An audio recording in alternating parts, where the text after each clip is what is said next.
ഫ്ലിപ്കാർട്ടിൽ നിന്നും പർച്ചേസ് ചെയ്ത ബോയ BY-M1 എന്ന മൈക്കാണ് ഞാനിവിടെ പരിചയപ്പെടുന്നത്. മൊബൈൽ ഫോൺ, ലാപ്പ്, ക്യാമറ ഇവയിലൊക്കെ ഉപയോഗിക്കാൻ പറ്റിയ നല്ലൊരു മൈക്കാണിത്. ഇതിലെന്തൊക്കെയാണ് ഉള്ളതെന്ന് നോക്കാം. ഓൺലൈൻ ക്ലാസ് എടുക്കുന്നവർക്കും ബിഗിനേഴ്സ് ആയിട്ടുള്ള യൂട്യൂബേഴ്സിനും ഉപയോഗിക്കാൻ പറ്റിയ നല്ലൊരു വോയിസ് ക്ലാരിറ്റി ഉള്ള മൈക്കാണിത്. യൂട്യൂബിൽ ബിഗിനേഴ്സ് മാത്രമല്ല, ഒരുവിധ യൂട്യൂബേഴ്സ് എല്ലാം തന്നെ യൂസ് ചെയ്യുന്ന ഒരു മൈക്ക് തന്നെയാണ് ഈ ബോയ BY-M1.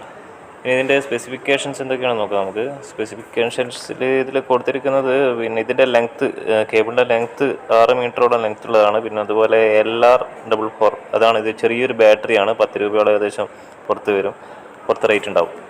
ആ ബാറ്ററി അത് നമുക്ക് യൂസ് ചെയ്യുന്നത് ഈ SLR ക്യാമറയിൽ കണക്ട് ചെയ്യുമ്പോൾ മാത്രമേ ബാറ്ററി യൂസ് ചെയ്യേണ്ട ആവശ്യം വരുന്നുള്ളൂ. ഫോണിലേക്ക് ബാറ്ററി യൂസ് ചെയ്യേണ്ട ആവശ്യം വരുന്നില്ല, അത് ഓഫായിട്ടാണ് കിടക്കേണ്ടത്. ബോക്സ് തുറന്നപ്പോൾ ഒരു പൗച്ച് ഇവിടെ കാണുന്നുണ്ട്. പിന്നെ എന്തൊക്കെ അതിൻ്റെ പേപ്പേഴ്സൊക്കെ ഉണ്ട്. ഈ പൗച്ചൊന്ന് തുറന്ന് നോക്കാം, എന്തൊക്കെയാണെന്ന് നോക്കാം. നല്ല ബഡ്ജറ്റബിൾ ആയിട്ടുള്ള ഒരു മൈക്കാണ്. 800 രൂപയാണ് ഇതിന് വില വരുന്നത്. 800 രൂപ താഴെയുള്ള മൈക്കൊക്കെ ഫ്ലിപ്കാർട്ടിലൊക്കെ അവൈലബിൾ ആണ്. പക്ഷേ അതിനൊക്കെ എന്ന് വെച്ചാൽ അതിൻ്റേതായിട്ടുള്ള പ്രശ്നങ്ങൾ, കറക്റ്റ് ക്വാളിറ്റി കിട്ടില്ല. കാരണം ക്വാളിറ്റി ആണെങ്കിലും ഫോണിൽ റെക്കോർഡ് ചെയ്യുന്ന അതേ ക്വാളിറ്റി മാത്രമേ അതിനൊക്കെ കിട്ടുകയുള്ളൂ. അത് ക്യാഷ് വെറുതെ നഷ്ടമായിരിക്കും. ഇതിൻ്റെ കേബിളിൻ്റെ ലെങ്ത്ത് ഉണ്ട്, നമുക്ക് കുറച്ച് ഡിസ്റ്റൻസ് കീപ്പ് ചെയ്ത് ക്യാമറയോ ഫോണോ ഒക്കെ വെച്ചുകൊണ്ട് വേണമെങ്കിൽ റെക്കോർഡ് ചെയ്യാം. ഇതിൻ്റെ കവറിൽ എന്തൊക്കെയാണെന്ന് നോക്കാം. ഇതിലാണ് ഇതിൻ്റെ ബാറ്ററിയും പിന്നെ ആ ഒരു സൈഡിൽ കണക്ട് ചെയ്യുന്ന കണക്ടറൊക്കെ ഉണ്ടല്ലോ, അതൊക്കെയുണ്ട്. നമുക്ക് നോക്കട്ടെ.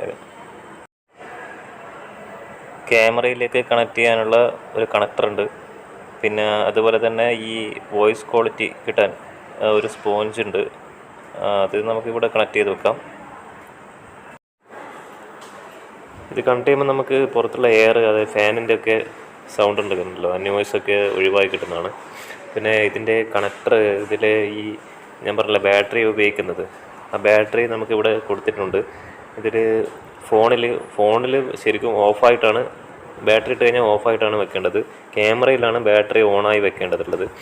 ബാറ്ററി ഇടുന്ന സ്ഥലം നമുക്ക് നോക്കാം. ഇതിലാണ് ബാറ്ററി ഇടേണ്ടത്. ഇതിൽ പോസിറ്റീവ് നെഗറ്റീവ് ഒക്കെ കൊടുത്തിട്ടുണ്ട്, എളുപ്പമാണ്. ബാറ്ററി അയച്ച് അതിലേക്ക് ഇടാൻ സാധിക്കുന്നതാണ്. ഇതിലിപ്പം ഞാൻ ഈ ഫ്ലിപ്കാർട്ടിൽ കാണുന്ന സമയത്ത് ഇത് കൊടുത്തിട്ടുള്ളതെന്ന് വെച്ചാൽ ഇത് ബാറ്ററി ഒരുപാട് വാങ്ങിക്കേണ്ടി വരും എന്നാണ്. പക്ഷെ അതിൽ ആവശ്യമില്ല നമുക്ക്. കാരണം നമ്മൾ മൊബൈൽ ആപ്പിലൊക്കെ റെക്കോർഡ് ചെയ്യുന്ന സമയത്ത് ഇതിൻ്റെ ബാറ്ററിയുടെ ആവശ്യം തന്നെ വരുന്നില്ല. അവിടെ നമുക്ക് ഈ ബട്ടൺ ഓഫാക്കി വെച്ചാൽ മതി. ഈ ക്യാമറ, SLR ക്യാമറയിലൊക്കെ നമ്മൾ റെക്കോർഡ് ചെയ്യുന്ന സമയത്ത് വേണമെങ്കിൽ ഇത് ഓണാക്കി വെച്ച് കഴിഞ്ഞാൽ നമുക്ക് യൂസ് ചെയ്യാൻ സാധിക്കും. ഞാനിപ്പോൾ ഇത് റെക്കോർഡ് ചെയ്യുന്നത് ഈ കേബിൾ, ഇതേ സെയിം പ്രൊഡക്റ്റ് ഉപയോഗിച്ച് തന്നെയാണ് ഈ റെക്കോർഡ് ചെയ്യുന്നത്. അപ്പോൾ അതുകൊണ്ട് തന്നെ നമുക്ക് ഞാനിപ്പോൾ ഇത് ഓഫാക്കി വെച്ചിട്ടാണ്, ഇതിൻ്റെ ബാറ്ററി ഒന്നും ഓണാക്കിയിട്ടില്ല, ഓഫാക്കി വെച്ചിട്ടാണ് റെക്കോർഡ് ചെയ്യുന്നത്. അപ്പോൾ ഇതിൻ്റെ ക്ലാരിറ്റി എങ്ങനെയുണ്ടെന്ന് നമുക്ക് അറിയണമെങ്കിൽ ഇത് ഞാനിപ്പോൾ അയച്ചതിന് ശേഷം നിങ്ങൾക്കിത് റെക്കോർഡ് ചെയ്ത് കാണിക്കാം. അപ്പോൾ ഞാനിപ്പോൾ മൈക്ക് ഊരുകയാണ്. അപ്പോൾ ഊരിയതിന് ശേഷം ഇപ്പോൾ എങ്ങനെയുള്ളതെന്ന്, ഇതിൻ്റെ സൗണ്ട് ക്ലാരിറ്റി എങ്ങനെയുണ്ടെന്ന് നിങ്ങൾക്ക് കേൾക്കാൻ സാധിക്കുന്നതാണ്. അപ്പോൾ നമുക്കൊന്നുകൂടി പ്രൊഡക്ട്സിൻ്റെ ഒക്കെ നോക്കാം. ഇത് കണ്ടോ, എല്ലാ പ്രൊഡക്ട്സുകളും ഞാനിവിടെ ഉപയോഗിച്ചിട്ടുണ്ട്. ഇതിൻ്റെ കൂടെ കേബിൾ എല്ലാം തന്നെ വെച്ചിട്ടുണ്ട്. ഇനി നമുക്ക് നോക്കാം. ഇനി വീണ്ടും ഞാൻ മൈക്ക് സെറ്റ് ചെയ്തിട്ട് എങ്ങനെയുണ്ട് ഇതിൻ്റെ ക്ലാരിറ്റി നോക്കാം. ഓക്കെ, അങ്ങനെ വീണ്ടും മൈക്ക് കണക്ട് ചെയ്തിട്ടുണ്ട്. അപ്പോൾ നിങ്ങൾക്കിതിൻ്റെ വോയിസ് ക്വാളിറ്റിയുടെ ഡിഫറൻസ് മനസ്സിലായല്ലോ.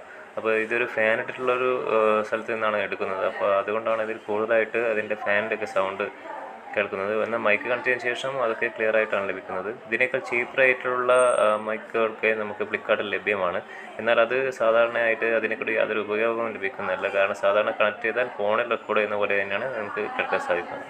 ഞാൻ ഉപയോഗിച്ച് നോക്കിയിട്ട് നല്ലൊരു പ്രൊഡക്റ്റാണിത്. എന്തായാലും നിങ്ങൾക്ക് ഈ വീഡിയോ ഇഷ്ടമാണെങ്കിൽ ലൈക്ക് ചെയ്യുക, സബ്സ്ക്രൈബ് ചെയ്യുക.